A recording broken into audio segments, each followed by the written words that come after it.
Welcome to Afro Mosaic. We're setting off on a 52-week global journey to really understand the systems that shape Black life and health, from the first breath all the way past 100 years. Together, we're going to explore how policies, access to resources, and, of course, community resilience create the paths we all walk. It's all about learning what we can do to protect the health of generations to come. All right, this week, our journey takes us to the vibrant heart of the Caribbean. We're diving into Series 11, Trinidad and Tobago. We're going to be digging into a really crucial report called Protecting the Caribbean Heart. It truly pulls back the curtain on how institutions are responding to one of the biggest health challenges facing not just the nation, but the entire region. So what's the focus? It's a trio of conditions that are all interconnected, and you've almost certainly heard of them: type 2 diabetes, cardiovascular disease, and hypertension. Put them together, and they're creating a public health crisis that demands a really coordinated systemic response. And this brings us right to the core question of our analysis today. How are our modern environments, everything from the food on our plates to the cities we call home, driving the rise of chronic disease throughout Caribbean communities? You know, what's so alarming here is that these conditions are often called silent epidemics, and for good reason. They can develop for years without a single obvious symptom, going completely undiagnosed until a life-threatening event like a heart attack or a stroke finally reveals the underlying problem. To really grasp the scale of this, just look at the data. Cardiovascular disease isn't just one of the concerns, it is the single leading cause of death in Trinidad and Tobago. That's a staggering fact. And it's not just heart disease. The prevalence of diabetes among adults is estimated to be somewhere between 14 and 20%. Just think about that. That means up to 1 in every 5 adults is living with this condition. It's a challenge that touches pretty much every single community. So what's behind this crisis?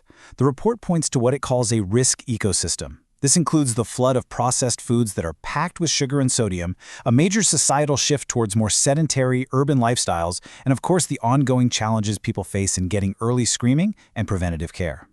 But here's the thing, this is not a crisis that's being ignored. Far from it. So now, let's look at the coordinated response and analyze the key institutions that are really leading the charge. A really powerful coalition of national and regional partners is stepping up to the plate.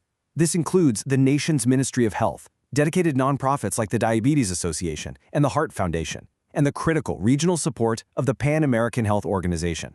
And you can see how all their roles fit together like a puzzle. The Ministry of Health is setting national policy, the Diabetes Association and the Heart Foundation are on the ground, focusing on public education and direct health promotion. And then you have PAHO, providing that crucial backbone of data surveillance and policy research. It's this institutional alignment that is absolutely essential for building a stronger, more resilient health system. So if there's one crucial takeaway, it's this. Chronic disease is not just an individual issue. It's a direct reflection of our broader systems, our food systems, the design of our cities, and our access to healthcare. Protecting the Caribbean lifespan means we have to strengthen the systems that support healthy communities from the ground up.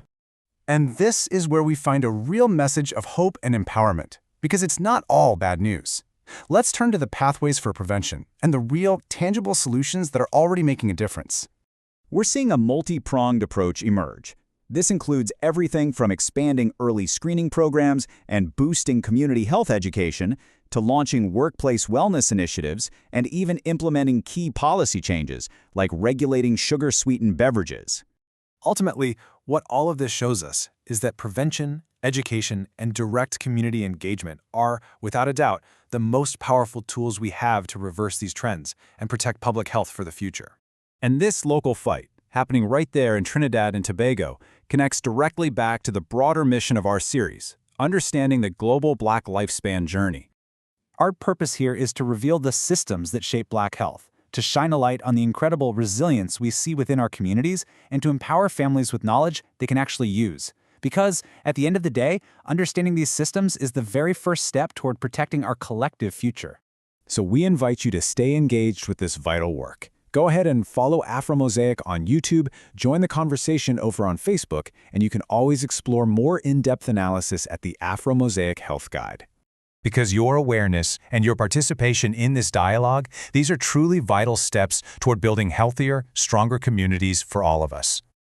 Please join us next week as we continue this series with a journey to Haiti. Our focus is going to shift to maternal survival and nutrition insecurity as we explore how these systems shape the future for both mothers and their children.